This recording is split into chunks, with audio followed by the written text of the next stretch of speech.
본문의 말씀 가운데 7절에 있는 말씀의 한 소절을 제목으로 삼고 함께 하나님의 말씀을 나누려고 합니다.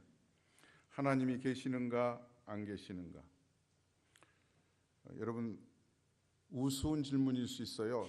생뚱맞을 수도 있어요. 무슨 예배드리러 오랫동안 신앙생활을 하면서 이 자리에 와 있는데 하나님의 존재 여부를 왜 묻나? 아니에요. 이스라엘 백성들 애굽 땅을 떠나 광야를 지나오면서 시간이 많이 흘렀지만 그들은 하나님의 계시나 안 계시나에 대한 의문이 생기게 되었던 현장을 오늘 말씀을 통해서 보게 됩니다. 특별히 이 말씀을 통해서 저희들은 정말 하나님이 계시다고 하는 사실과, 이건 이론적이죠, 생활에서 부딪히는 크고 작은 환경의 어려움을 통해서 왜 하나님은 안 계시나? 이런 생각들과의 갭이 얼마나 큰지는 개인적으로 다르겠지만 있습니다. 분명히 갭이 있는 거예요. 그 갭을 좁혀가는 것이 신앙의 진보요 성숙이라고 생각이 됩니다.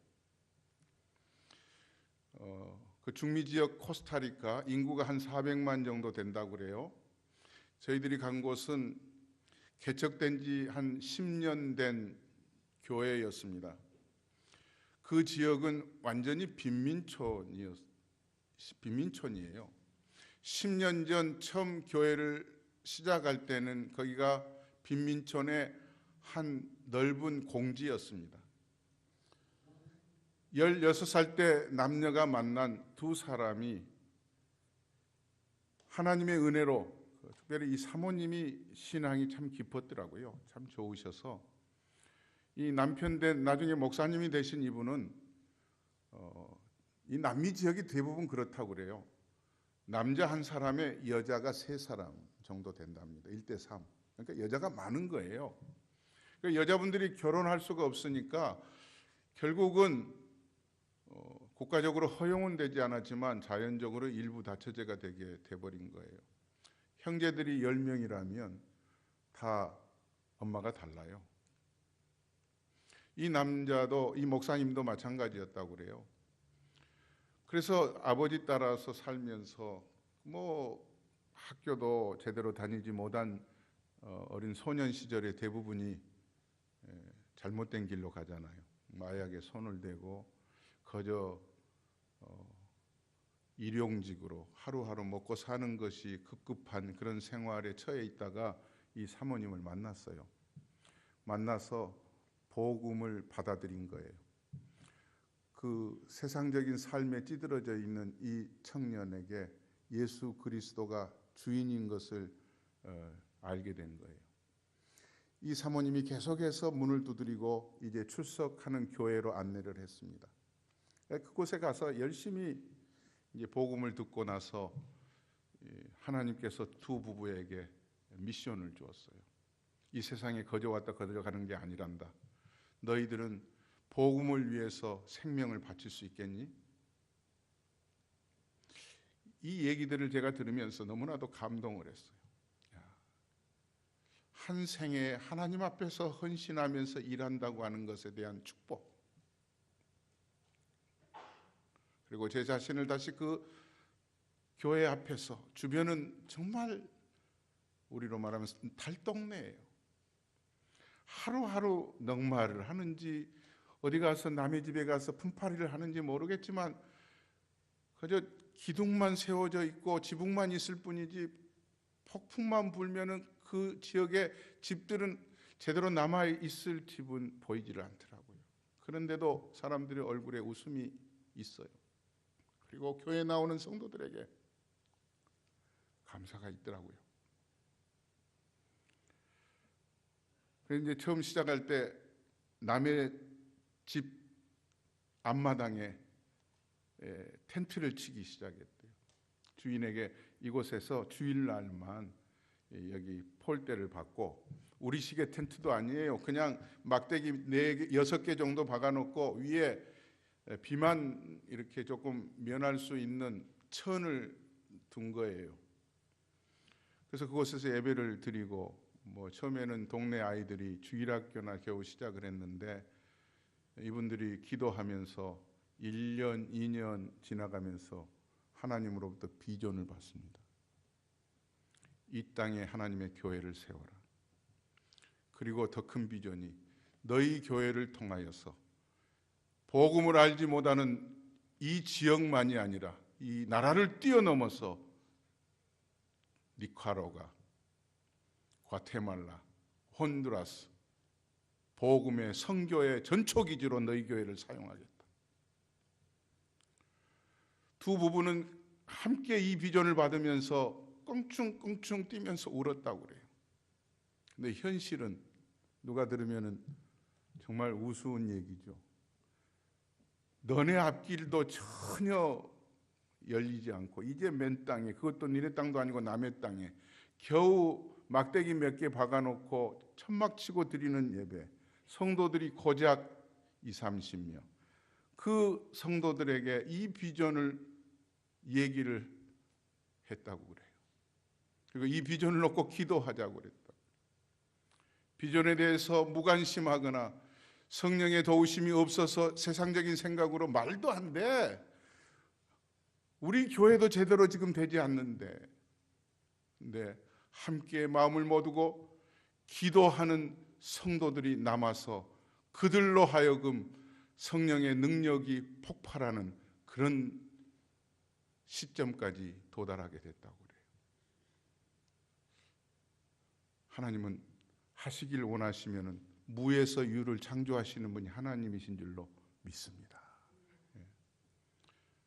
그 비전을 놓고 계속 기도하는데 우리 교회를 선교의 전초기지로 삼는다고 하는데 5년째 되었을 때 땅 주인이 이제 이곳에서 좀 떠나가라.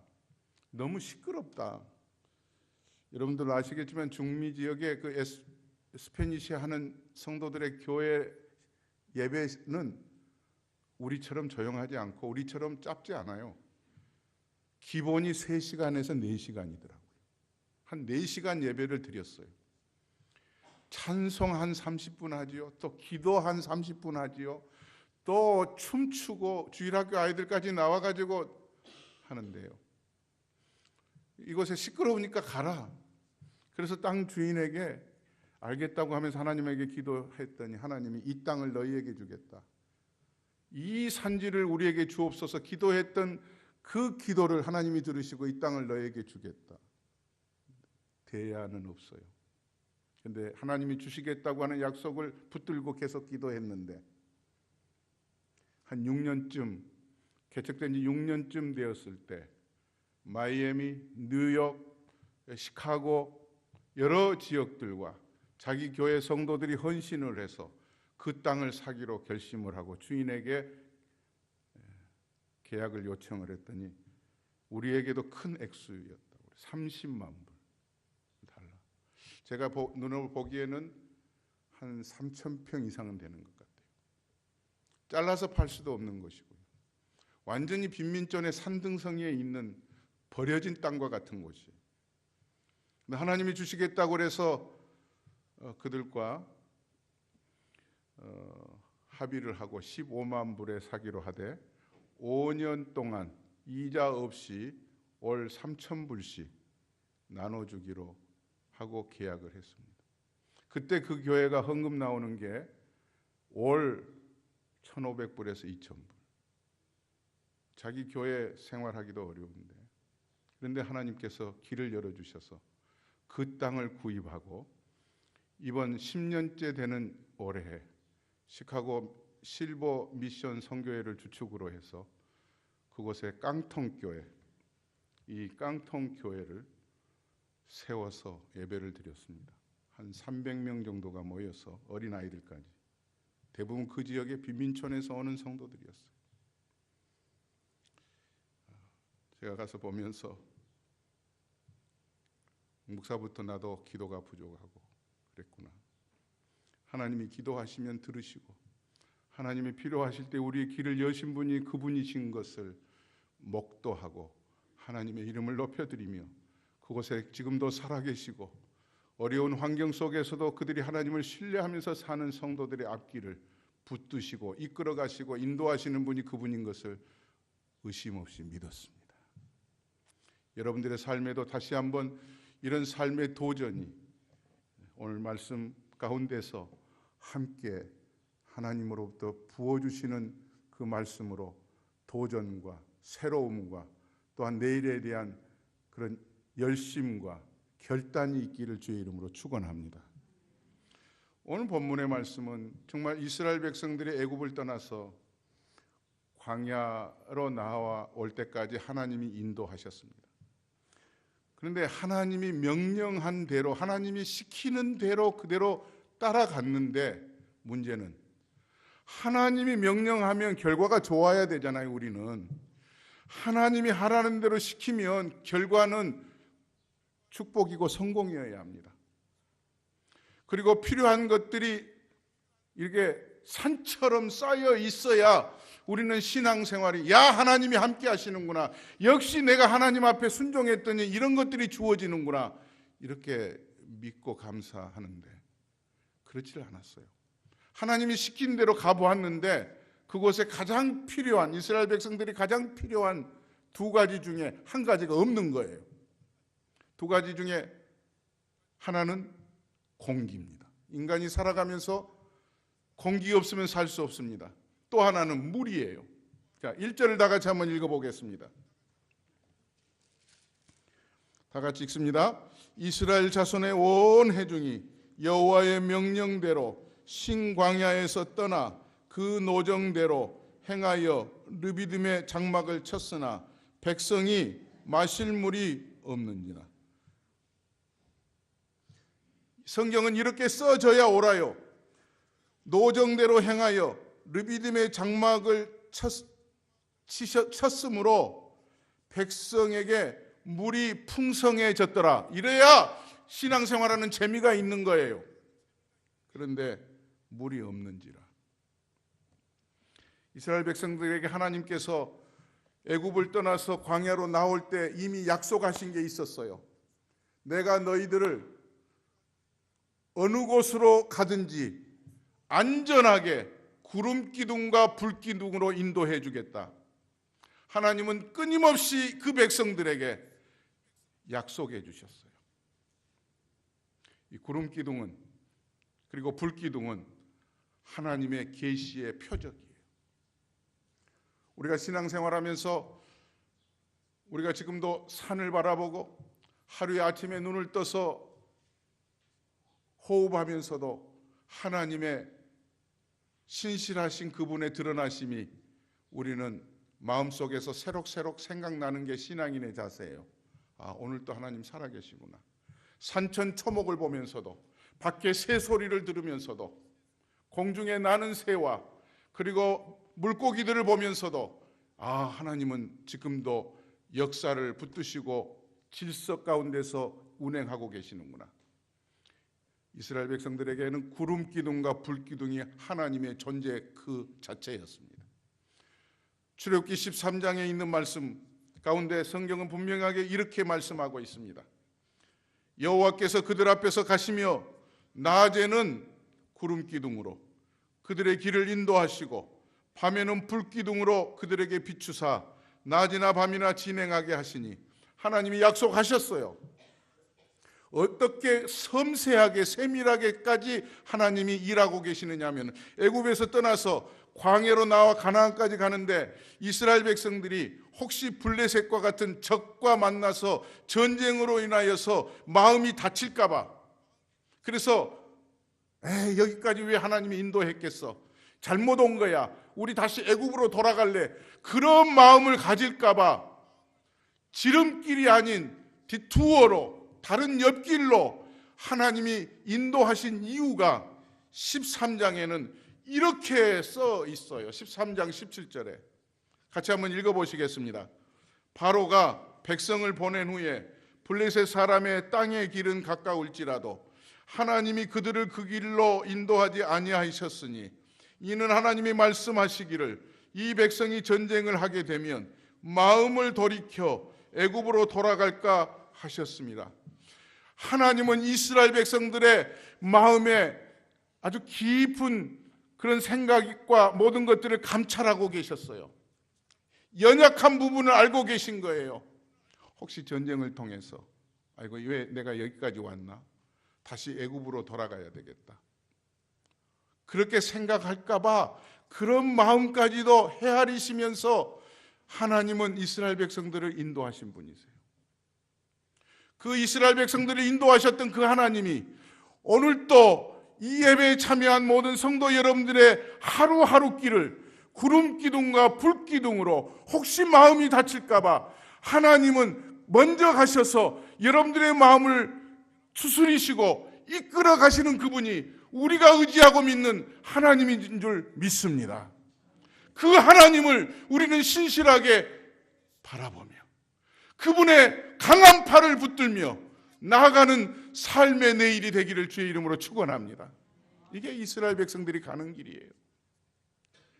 그런데 이렇게 하나님은 이스라엘 백성들의 마음을 헤아려 보셨는데 이스라엘 백성들은 하나님의 생각과 마음을 이만큼도 알지 못했어요. 그래서 17장에 하나님의 명령대로 여호와의 명령대로 신광야에서 떠나 그 노정대로 행했다고 말하고 있잖아요. 한 걸음 한 걸음 오늘 성가대가 찬양한 것처럼 한 걸음 한 걸음 하나님께서 이스라엘 백성들에게 명령하시고 그 길을 안내해 주셨는데 그러면 결과가 좋아야 되잖아요. 어떤 분이 그래요. 목사님, 제가 하나님 존재를 의심한 건 아니지만요. 하나님은 내가 원하는 것은 절대 안 들어주시더라고요. 그래서 어떻게 사세요? 그래도 감사하면서 살아야죠. 왜요? 그분이 내 주인이라는 것을 저는 의심 없이 믿기 때문에. 이런 은혜가 여러분에게도 있기를 바랍니다. 오늘 여기서 하나님께서는 우리에게 이 말씀을 통하여 이스라엘 백성들의 이 광야를 지나가면서 부딪혔던 이런 갈등과 갭을 통하여 주시는 메시지, 레슨이 세 가지가 있어요. 첫 번째 레슨이 있다면 바로 이거예요. 하나님을 믿을 수 없는 환경에서도 하나님을 신뢰하는 것이 그게 바로 신앙이에요. 하나님이 가라고 하는 대로 갔으면 참 폭포수처럼 떨어지는 생수가 기다리고 있어야 옳잖아요. 모든 것이 내 생각대로 계획한 대로 거기에 펼쳐져 있어야 그게 하나님을 의지하고 신앙생활하는 재미라고 생각하잖아요. 그런데 이스라엘 백성들은 그게 없는 거예요. 그럴 때 우리는 뭘 생각하지요? 보통은 불평해요. 속이 뒤집어져요. 그런데 여기에서 신앙이라고 하는 것은 이럴 때 이렇게 해야 신앙생활의 지름길이고 옳아요. 한번 따라서 하십시다. 하나님이 무슨 뜻이 있으시겠지. 한번 더 기다려보자. 한번 따라서 하십시다. 한 번 더 기다려보자. 한 주간 동안 이런 믿음으로 사시기를 바랍니다. 한 번 더 기다려보자. 하나님 무슨 더 좋은 길이 있으시겠지. 아멘입니까? 예. 그런데 이스라엘 백성들은 구름 기둥과 불 기둥으로 약속하시고 마음이 다칠까 봐 그렇게 섬세하게 백성들의 마음까지도 추스려가면서 이끌어 오셨는데 광야를 지나고 오늘 17장에 이르기까지 이스라엘 백성들의 마음 상태는 어땠어요? 불평 충만이었어요. 불평이 폭발하고 있는 거예요. 한 번도 감사하지를 않았어요. 그게 이스라엘 백성들이고 오늘 우리예요.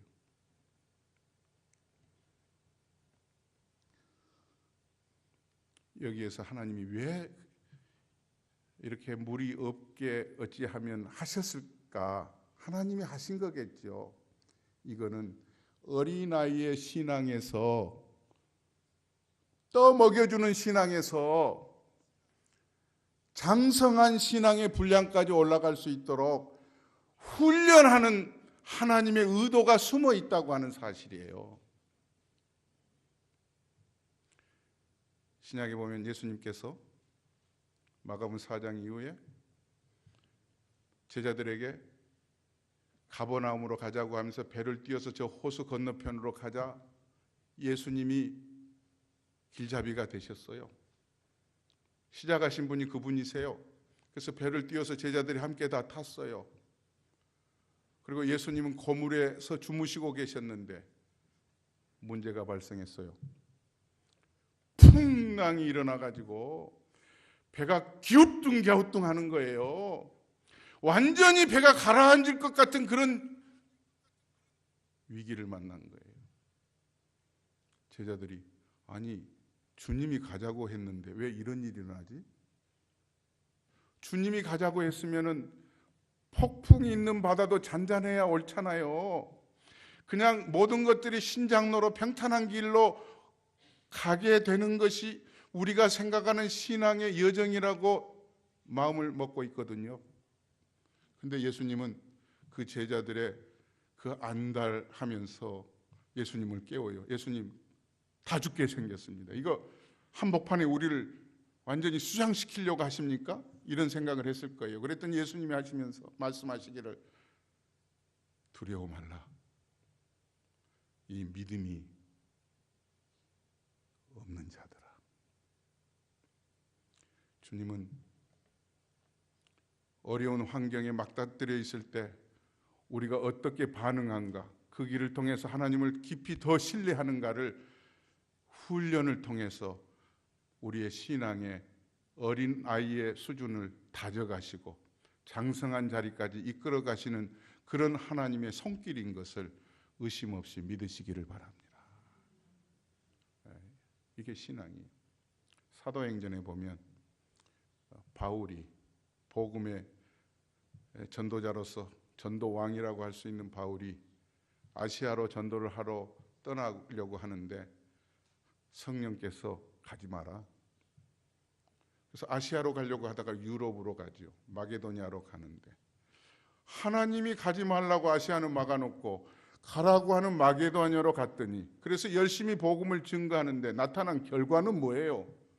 투옥되는 거예요. 감옥에 갇혔어요. 이게 뭡니까? 완전히 믿음이 없는 사람들의 시각으로는 이건 다 죽게 된 거예요. 예수 믿었다가 골병 들겠다, 이런 말이 튀져 나올 수 있을 거예요. 그런데 하나님은 그 감옥 속에 바울과 실라를 가두어 놓고 기도하게 하시고 찬송하게 하시면서 결국은 그 안에 있는 간수들까지도 주님을 만나게 하는 그런 디딤돌로 하나님이 바울을 사용하신 거예요. 옥문이 열린 거예요. 기적이 나타난 거예요. 위기가 곧 기회라는 것을 우리는 잊지 마시기를 바랍니다. 자, 2절 보면 이스라엘 백성들이 물이 없기 때문에 기다려 봅시다. 하나님의 뜻이 있으시겠지, 이랬으면 좋은데 이렇게 반응을 합니다. 자, 2절과 3절 다 같이 읽겠습니다. 백성이 모세와 다투어 이르되 우리에게 물을 주어 마시게 하라. 모세가 그들에게 이르되 너희가 어찌하여 나와 다투느냐? 너희가 어찌하여 여호와를 시험하느냐? 거기서 백성이 목이 말라 물을 찾으매 그들이 모세에게 대하여 원망하여 이르되 당신이 어찌하여 우리를 애굽에서 인도해 내어서 우리와 우리 자녀와 우리의 가축이 목말라 죽게 하느냐? 완전히 원망투성이에요.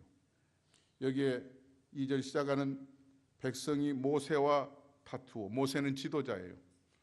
백성들은 좋으면 자기가 잘나서 좋다고 하면서도 문제가 발생하면 지도자인 모세에게 완전히 원망과 불평을 하는데, 여기 다투다고 하는 말은 불평과 원망의 극치에 이르렀을 때 쓰는 단어가 다투다라는 얘기. 사랑하는 성도 여러분, 이랬을 때 우리가 무엇을 생각해야 될까요? 여기서 두 번째로 주는 레슨이 있다면 바로 이 레슨이에요. 긴급히 원하는 것이 없더라도 원망과 불평하지 말고 기도하라.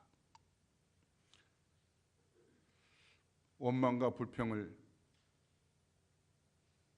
입술을 다물고 기도하는 모세 지도자의 모습을 통해서 이스라엘 백성들의 필요가 채워진다는 것을 하나님은 성경을 통해서 오늘 우리에게 가르쳐주고 계십니다. 이스라엘 민족의 특징이 계속해서 반복되지만 늘 어려움을 만날 때마다 그들이 기다려봅시다, 하나님의 뜻이 있을 겁니다, 이렇게 하지를 않았어요. 이미 이전에도 보면 16장에서 먹을 것이 없어서 굶주렸을 때 모세를 향하여서 얼마나 원망했는지 몰라요. 모세가 또 하나님 앞에 나가서 기도할 때 만나와 메추라기를 주셔서 그들에게 필요를 채워주셨어요. 창세기 14장 12절에도 보면 제가 잠깐 읽어드리겠습니다만 얼마나 우스운 얘기인지 몰라요. 현대의 번역으로 읽어드리면 훨씬 더 귀에 쏙 들어와요. 우리가 애당초 애굽에 있을 때 우리를 부추기지 말고 그냥 내버려 두지, 왜 부추겨서 여기까지 오게 했어? 우리가 애굽 사람들의 종노릇이나 하면서 사는 것이 오히려 속이 편하다고 말하지 않았어? 이것 보시오, 우리는 지금이라도 이곳 광야에서 죽느니 뭐다 애굽 사람들을 상전으로 모시고 사는 게 더 낫겠어. 이게 이스라엘 백성들의 속마음이에요.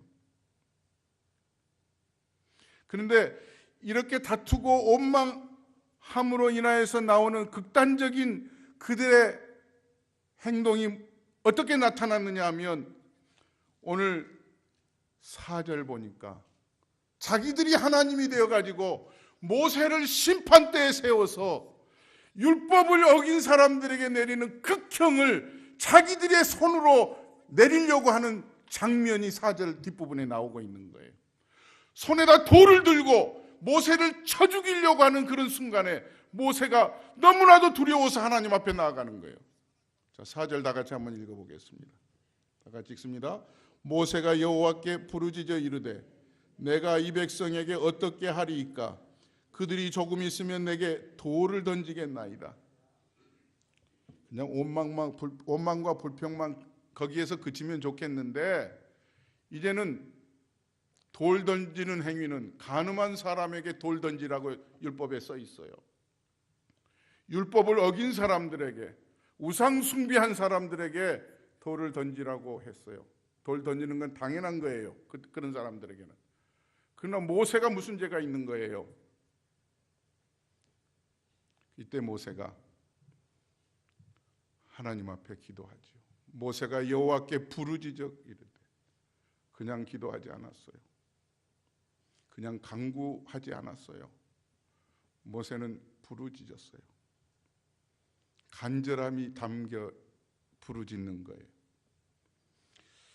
사랑하는 성도 여러분, 저를 비롯해서 우리 모두가 이런 원망과 불평이 쏟아질 수밖에 없는 그런 환경에 부딪혔을 때 원망과 불평하는 것은 신앙인의 자세가 아니에요. 오히려 하나님 앞에 나아가서 하나님이 어떻게 일을 하시기를 원하시는지 묻고 하나님 앞에 부르짖는 게 우리 신앙인의 바른 자세라고 믿습니다.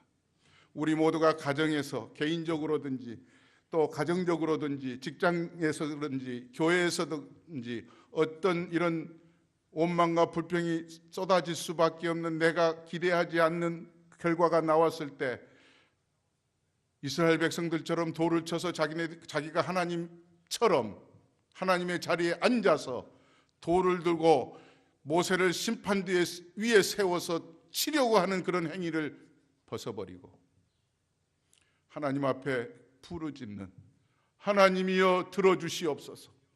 하나님이여 필요한 것들을 공급해 주시옵소서. 하나님이여 응답하여 주시옵소서.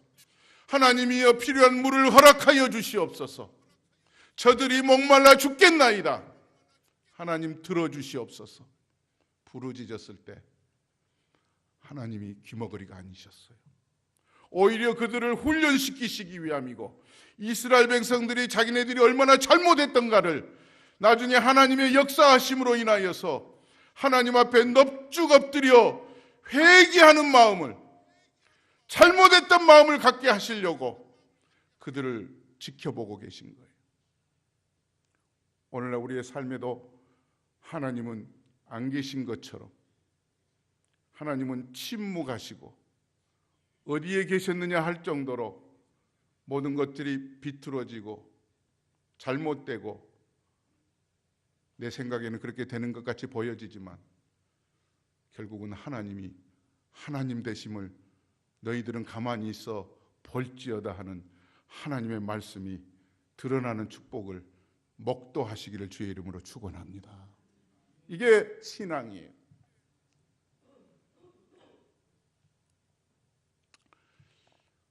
미주리 캔사스 시티에 한 200여 명 되는 성도들이 예배드리는 곳에 보앤이라고 하는 목사님이 계세요.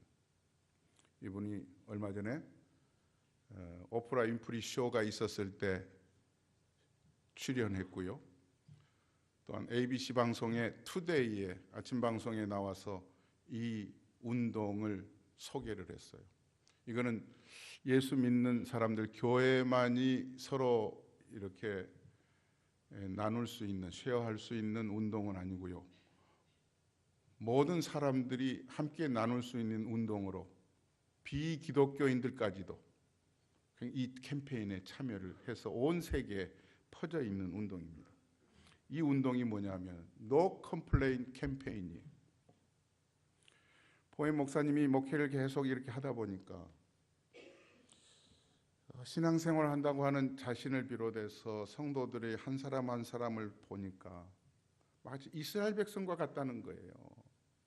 구름 기둥과 불 기둥으로 인도한 것을 약속을 받았는데 전혀 그 약속을 믿지는 못하고 당장 눈앞에 보여지는 현실에서 자기가 기대하는 것들이 채워지지 않을 때 화를 내고, 그걸 보면서 이렇게 고안을 했어요. 여러분 보시다시피 보라색의 팔찌를 만들어서 거기에 프리 컴플레인, 컴플레인에서, 불평에서 자유합시다 해서 왼팔에 차요. 왼팔에 차고 21일 동안, 3주 동안 한 번도 컴플레인을 안 하고 21일을 넘기면 인증서를 주는 거예요. 만약에 이틀을 지나서 3일째 되는 날 갑자기 컴플레인이 됐다 그러면 왼손에 있는 팔찌를 뽑아가지고 오른손으로 차고 하나님 앞에 회개하고 다시 첫째 날로 돌아가는 거예요. 거기서부터 다시 21일을 채워가는 거예요. 21일이라고 하는 것은 사람의 습관이 바뀔 수 있는 기간이래요. 하도 우리는 습관이 몸에 배어 있어서 그 습관을 버리는 데 있어서 최소한 21일이 걸린다는 거죠. 그래서 시작을 했어요. 아마 우리들도 이런 불평, 불만 하는 이스라엘 백성들의 모습을 보면서 이건 남의 모습이 아니잖아요. 우리가 이론적으로는 절대로 불평해서는 안 돼. 하나님이 하실 거야. 하지만 생활로는 뭐 식사하다가도 뛰쳐나가고 숟가락이 던져지고 뭐 그럴 수도 있잖아요.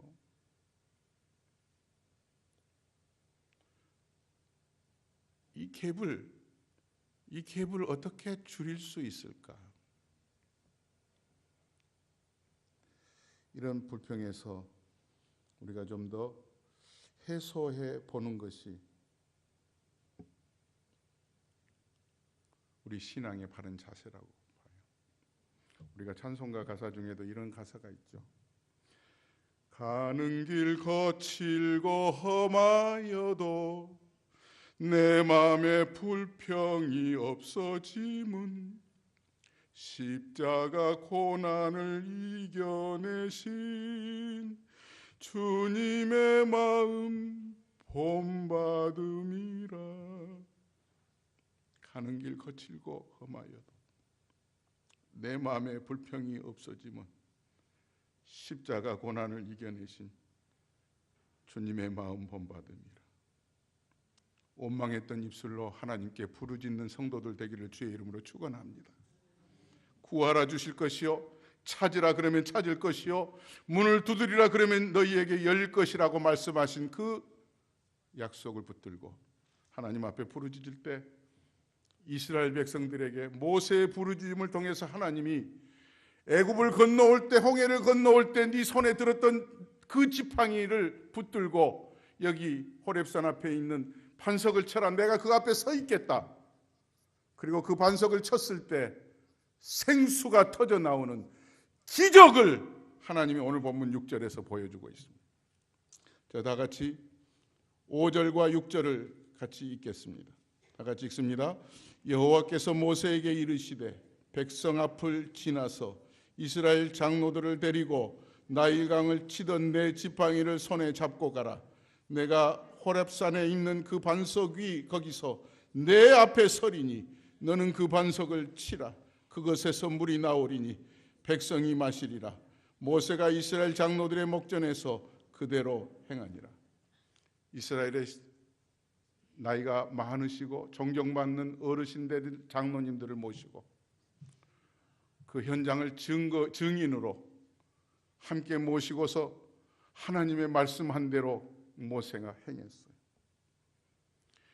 저와 여러분들이 피차 어려움들을 겪었을 때 불평 뚝 하시고 모세처럼 하나님 앞에 부르짖었을 때 하나님이 모세에게 능력의 지팡이를 나일강을 건널 때 가졌던 그 지팡이를 들고 호렙산 앞에 반석을 치라고 하시면서 하나님께서 내가 그 앞에 서 있겠다고 하시는 그 하나님이 저와 여러분들의 삶의 현장에서 크고 작은 위기를 만났을 때 그 앞에 서 계시는 하나님인 것을 여러분 의심 없이 믿으시길 바랍니다. 눈에 보이지는 않아요. 만져볼 수도 없어요.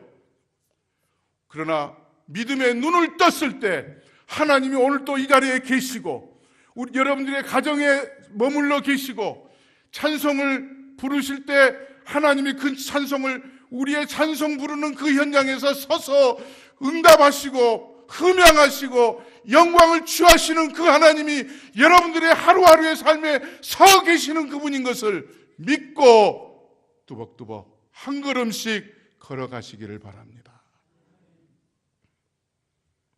그랬을 때 우리는 이 하나님을 의지할 수가 있습니다. 성경은 상징적으로 반석을 예수 그리스도라고 말합니다. 예수 그리스도가 십자가에 매달림으로 인하여서 결국은 우리에게 목마르지 않은 영생의 물을 공급해 주셨어요. 오늘도 예배하는 사랑하는 성도 여러분, 그 예수 그리스도 그분께서 친히 십자가를 지시고 조롱당하시고 매 맞으시고 자기 몸을 다 찢겨 갈기갈기 죄를 위하여서 찢어 놓으신 마치 지팡이로 반석을 친 것처럼